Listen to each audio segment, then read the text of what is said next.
How to find the value of a log that isn't base 10 without using a calculator. Alright, so here's one strategy that I like to do. So first you want to rewrite the equation in exponent form. I find it easier to use exponent form just because I've been doing that more, and most students have been using that longer than using this log form. So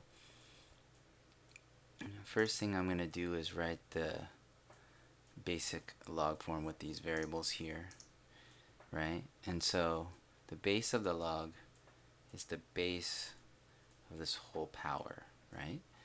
And then this becomes the exponent, and this becomes your overall answer here on the other side of the equals. Okay, so usually when students see this, it's easier. Okay, so we take this, right? So the 5, the base goes here. Then this whole thing right here goes to the equal sign. And remember, this was the exponent. Okay, so now it's a lot easier. And then since this is an exponent, we can rewrite this root as an exponent as well. Okay, so I go ahead and I did that, right? So that makes it way easier, right? Because now you can see the bases are exactly the same. All right. Okay. So hopefully you've learned this already, but if not, that's okay.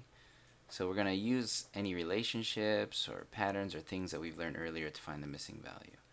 So in this case, we see that both bases are the same, right? So if these are the same, that must mean that these exponents are the same. Okay? So that just means x is equal to 1/9. That's it.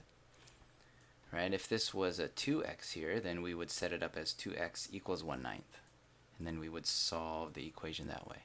But in this case, we don't have to because it's already just by itself. Alright, so that completes our problem.